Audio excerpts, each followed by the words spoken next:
For our latest honor mode run, we went with a Draconic Sorcerer as our main spellcaster. Now most people are going to tell you to either go with lightning or ice. But I said, nope, we're going with fire. It's time to light it up. Everything burns! Light it up, let's go! Light it up, let's go! Everything burns! Light it up, let's go! Light it up, let's go! I'm on fire, burning brighter than anyone alive! But alright, before we get started, this is how the video is going to break down. If this is your first time with the channel, consider hitting that beautiful like and subscribe button. We're pretty freaking close to 10k subscribers, which is it's crazy to think about when I started the channel. But anyways, yeah, let's get started now. Now starting off at level 1, our fire sorcerer was Minthara. We're going to talk about her in our Act 2 gear section because she has a really cool character skill that is just universally good all around. But again, we'll stow that until the Act 2 section. Level 1 here, we're going with Sorcerer. Cantrip wise, I would go with something like this. Just make sure you take Firebolt. Kind of just fits with the theme that we're going with. And everything else is just kind of like a utility pick. For our first two spells, I don't think you can ignore taking Magic Missile. This is just too good to pass up on. And then a reaction like Shield, always going to be handy. You could take something like Chromatic Orb or Enhanced Sleep. Enhanced Sleep, if nobody else has Enhanced Sleep in your party, take it with your Sorcerer. And then Chromatic Orb, this is good in the early game, but it does kind of get phased out pretty early on. So it's an option. For our Draconic or our subclass, we're going with Draconic Bloodline. And so what we get here is Draconic Resilience. This is going to set our AC to 13. We don't need to take Mage Armor if you have Draconic Bloodline. Draconic Resilience and Mage Armor, they don't stack. So you can't use both of them.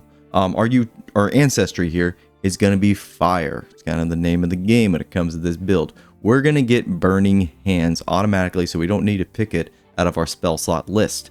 For our scales here, you know, just go with whatever you want. Ability spread. We want 16 in charisma and then either 16 in dexterity or constitution. Whatever you pick at 16, the other one set to 14, and then wisdom always at 12 just because a lot of enemies in this game, they use spells that try to control you, and that's based off of your wisdom. So you just don't want it at 0. That's level 1 out of the way. Let's head on to level 2. Moving on to level 2, we do pick up some sorcery points, and we'll talk about the meta magic and that whole like class mechanic with the sorcerer in a second. But spell wise, I'm taking Enhanced Sleep for our second spell here, and that's because nobody else in my party had Enhanced Sleep. And Enhanced Sleep, this is a ritual spell, so as long as you're casting it outside of combat, it's free, and the jump distance is amazing, especially for the early game. Meta magic. This is the main mechanic when it comes to sorcerers here. A lot of things you can do to manipulate your spells. So really, the first one you want to take as far as meta magic is Twinned. This is going to let you target 2 either enemies or allies with a spell that's usually something like single target. The best example for this is when we pick up Haste. We will be able to Twinned Haste and cast haste on 2 characters. It can be ourselves and an ally, or 2 of our allies. And then your other meta magic pick here, kind of up to you. Extended can be useful. Now we also have the ability to replace our spells while we are leveling up. We're not going to use this just yet, but this is a feature we need to take note of for later on. Let's move on to level 3. Now at level 3, we get our level 2 spell slots, and the first one that you need to pick up here is Scorching Ray. Something I want to note about Scorching Ray and other spells like it, they use the attack roll, while others set a spell save difficulty check for your enemies to pass. Something like Burning Hands, that doesn't use your attack rolls. So there is a difference between some spells. We need to take note of that because it's going to come into play when we talk about our Lithid powers and critical hits. But yeah, spell wise, take Scorching Rays here for your meta magic pick because we get our second tier of meta magics. Go with Quickened. This is going to let us use our bonus action to basically cast another spell that's usually an action. It's going to cost us some sorcery points, so be careful with this, but this lets us do a lot of damage turn 1, turn 2. Now, sorcery points come back on long rest, probably how you're going to be regaining your sorcery points 99% of the time, but you can exchange some of your spell slots for sorcery points. Kind of has like an exchange rate to go on, but 3 sorcery points, kind of a heavy investment this early on, but still this lets you be very powerful for a turn or 2, especially when you need it against like a very difficult target. That's level 3 out of the way. Let's move on to level 4. Level 4 and looking to score. Now we pick up another cantrip, kind of just dealer's choice for this. For the sake of this, I'm just going to pick up friends because we don't have any. For the spell slot here, you have to take hold person. There's a great synergy between hold person and scorching ray. Hold person here, if anybody is within 3 meters of somebody who has hold person on them, they will always crit. And this has to be from a attack that has an attack roll because those are the type of attacks that can crit. So, Scorching Ray. You get hold person on them, you run up to somebody, use Quickened, use Scorching Ray, and each one of those Scorching Ray shots, as long as they hit, they're going to crit. This is a beautiful synergy that is very, very powerful. Now, for your feat here, we get to talk about feats. Lots of feats, not those feats, just normal feats or the skill feats. You know what I'm talking about. We have a couple choices here. Obviously, ability improvement and bumping up your charisma to 18. You can never go wrong with this. Additionally, alert. This is something we're going to at least want to make sure that we have by level 12. And then some other feats that I think they're just like amazing for this type of sorcerer. Dual wielder here. This lets you hold 2 stabs. You really don't need to worry about this again until like level 12. Some other options here. Elemental Adept. Now this is going to make our fire spells ignore resistance. There are a lot of enemies in this game that are resistant to fire, and there's also a lot of enemies that are just straight up immune to fire. That's why when people usually talk about like spells and elements, fire tends to be the one that has the most trouble. But as we said in the playthrough, I think fire is just the most fun. Elemental Adept here definitely will help you out. I don't think we took this, and that was a mistake. But for the sake of this video, we're going to stick to what we did in our playthrough, which the first thing we did was bump up our charisma by 2. And then after that, I think we took alert and then dual wielder. But again, elemental adept, this is a great option. Now, moving on to level 5, we get our level 3 spells. Yeah, you see it right there. I see it right there. Fireball. This just has an amazing like sound design. Usually Fireball hits for around 30 damage consistently. Yeah, you just can't beat the whole like slinging fireballs as a mage. I don't know. I think it's just amazing. So of course, we're going with Fireball. Some other really good choices. Something like Haste we're going to pick up. And then Counterspell. I think as our only spellcaster, she kind of gets stuck with this job as our counterspell person.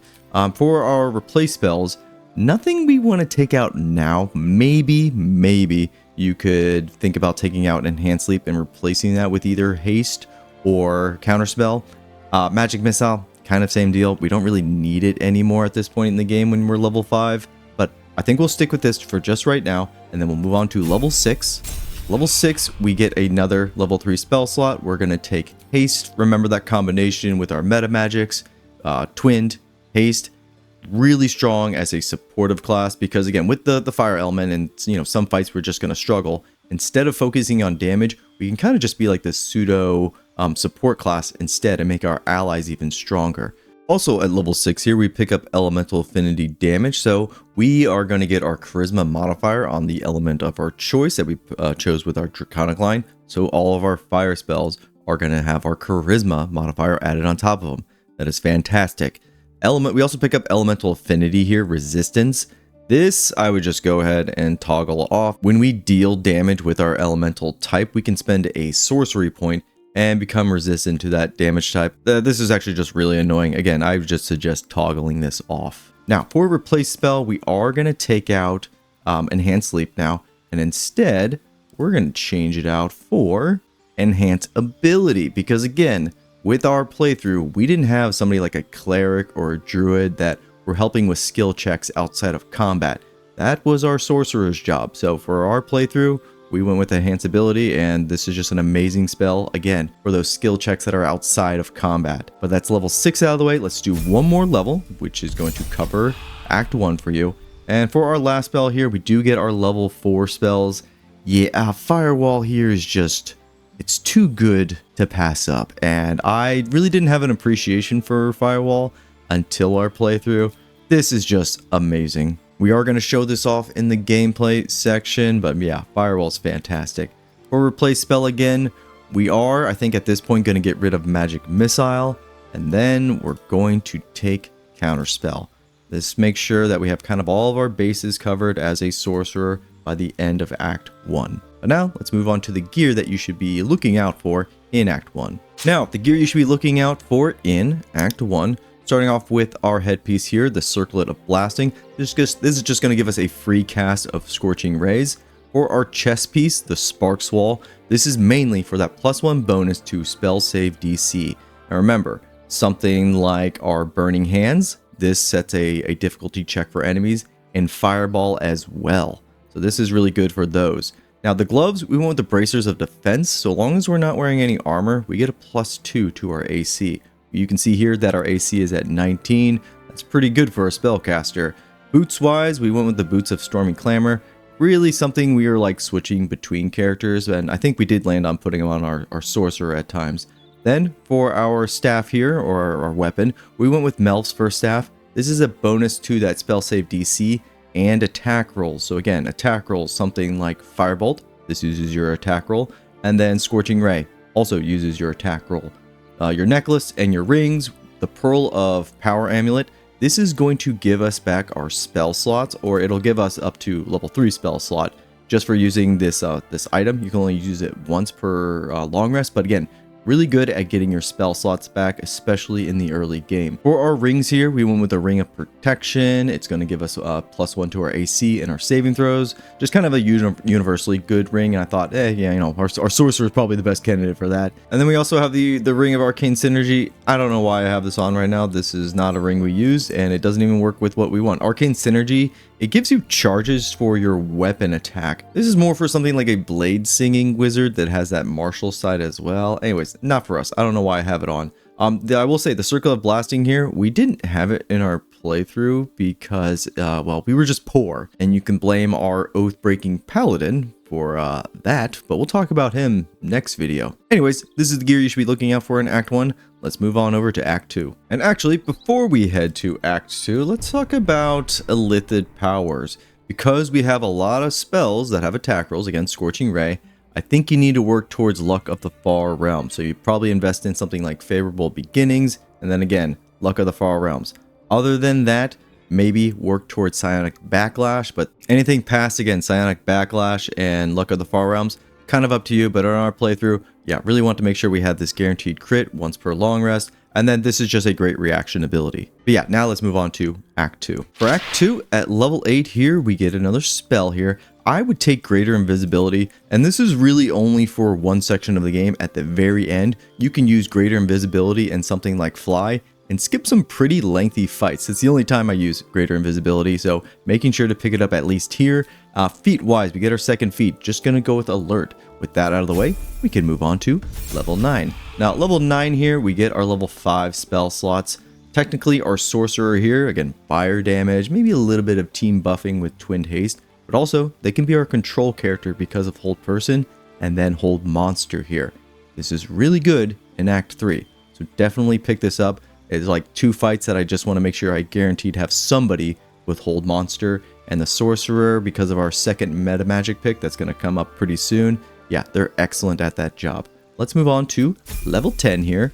At level 10, we get to pick up another cantrip, kind of a dealer's choice. I'm going to take Blade Ward because you guys yelled at me when I actually did take Blade Ward. We also get another spell slot here. I would just take maybe Confusion and call it a day. Now, our second meta magic pick, Heightened. This is going to make it so our target, or if they have to roll a saving throw, they're going to have disadvantage on that saving throw, aka something like Hold Person, Hold Monster. Technically also works with Fireball, but I would be really focusing on using, again, Heightened with one of those control spells instead. But that's level 10 out of the way. Let's move on to talking about the gear in Act 2. And then our sweet, sweet drow, Minthara. Now, the gear you should be looking out for in Act 2, something like the Fistbreaker Helm is just universally good for every spellcaster because of that +1 to spell save DC. And then the bonus initiative, always helpful. A hat that we missed out on is the Hat of Fire Acuity. We missed out on this because of Isabel. Thanks, Isabel. Anyways, whenever we do fire damage, we'll gain a charge of Arcane Acuity. This is going to give us a bonus to our attack rolls and our spell save DC. This is amazing synergy with fire. So go ahead and grab that. And then I did forget to mention in Act 1, Necklace of Elemental Augmentation. This is really good because it's going to put our spell modifier on our cantrips. So Firebolt, that's always going to be handy. Other than that, Really, we're just picking up these 2 hand crossbows. Even though we're not proficient with hand crossbows, we get a free cast of Scorching Ray with this one, and then a free cast of Magic Missile with the Near Misser here. This is why I felt like we could get rid of Magic Missile and replace it, because we get a free cast of it here. We're not relying on that spell, but we do kind of have it in our back pocket just in case we need to guarantee that somebody dies. But that is the gear out of the way that you should be looking out for. Let's move on over to Minthara because I want to talk about our bonus action. Now with Minthara here, our sweet, sweet Minthara, I missed looking at that face. Anyways, her class or her character action here is Soul Branding. Bestow the absolute flames on a creature. Its movement speed is increased by 1.5 meters, and the next attack deals 3 to 9 fire damage. This stays on a target for 3 turns, and it's a bonus action. There's no short rest, no long rest on it. You can use this as many times as you want. We have so many things to do with our bonus action when it comes to a sorcerer, and I love just having an option here that doesn't cost any resources like our sorcery points and then another spell slot, something like that. But soul branding here, yeah, I think it's perfect with our theme. I know Minthara's kind of a paladin, but she was our fire sorcerer and she was damn good at it. Anyways, let's finish off with the Act 3 leveling. Now back to leveling at level 11 here. We pick up Fly as a Draconic Sorcerer. This is why I didn't pick something like Misty Step, because I knew later on we'd be getting Fly. Most of our characters in our party from our last playthrough had Fly, so again, Misty Step wasn't so much a priority. Now, we also pick up our level 6 spell slot. There's just 2 that I would recommend. Globe of Invulnerability and then Disintegrate. You do get a lot of scrolls, or you can buy a lot of scrolls of these 2 spells, but I just like to make sure that I'm capable of casting it myself without relying on having to find a scroll or buy it, because again, we were very, very poor. I'm going to take Globe of Invulnerability, and then at level 12 here, for the last spell slot, we're going with Disintegrate. Disintegrate, by the way, is just excellent for the Raphael fight. Really need to make sure you have like a bunch of force damage for that encounter. We also pick up our last feat. We're going with Dual Wielder. This lets us wield 2 staves, which are they're like big old buff sticks at the point of like Act 3. So let's move on to the gear section where we can talk about all the good shit we got. Now, talking about all the good gear we get in Act 3, first I want to start off with all these amulets here that give you spell slots back. This is very helpful for a sorcerer if you are burning through spell slots, just to keep these amulets around to swap to them, restore a spell slot, and then swap your amulet back to whatever you're using. So I always hang on to these. Now for our equipment here, with the for our helmet slot, we want the Helldusk helmet. This is mainly so our character here couldn't have a critical hit land on them. In honor mode, a critical hit can be absolutely devastating for your party. So to be immune to that, really great survivability. We also get Immolating Gaze, which does fire damage and also has a chance to frighten a target. So that's kind of like a bonus on top. Cloak-wise, we went with Cloak of the Weave. This is going to give us, again, a +1 bonus to that spell save DC and attack roll. We can also absorb elements. That's just nice to have. Chest piece-wise, we went with the Robe of the Weave. Again, that +1 bonus to DC and attack rolls. 2 to our AC as well. Really handy. Gloves, the Helldusk gloves here. Again, more bonus. I feel like a broken record here saying +1 to attack rolls and spell save DC. This is why I said maybe at this point, at level 12 here, when you get all this good equipment, you could respec, and I don't really think you need to put those ability points into Charisma, because we're getting so many bonuses, again, to our attack rolls or our spell rolls and our spell save DC rolls. Because also, when we go to our weapons, we have Marco Heshgire. There's another +1, and the other staff we're using is a Staff of Spell Power. Again, another +1. These 2 staffs are amazing. They give you Arcane Battery, so we get a free cast of whatever level spell we want. And Marco Heshgire here also lets you basically kind of like attune to a certain element of your choice, aka fire, and we're going to be doing even more damage with our fire spells. That's amazing. An amulet that I wish we picked up was the Amulet of the Devout. As you can see, +2 to spell save DC. Honestly, Act 3 is just chock full of so much good equipment for a spellcaster. They become very overpowered. Additionally, for a helmet slot, Birthright is always a good choice. And then the Face Semblance Amulet is also a good choice. It's just like in Act 3, it's kind of hard to go wrong. There's so much good stuff out there. But that's all the leveling in the gearing. let's put this all together and light some shit on fire. Alright, let's kill some shit. Mostly some werewolves and I think bats and rats in this room. Yeah, there we go. Werewolves and regular wolves. They're not too happy that we're in here. Now, when it comes to your sorcerer here, really not much to do as far as like pre-casting unless you want to use something like haste ahead of time. But keep in mind, haste here is a concentration. Our other big concentration abilities are something like firewall.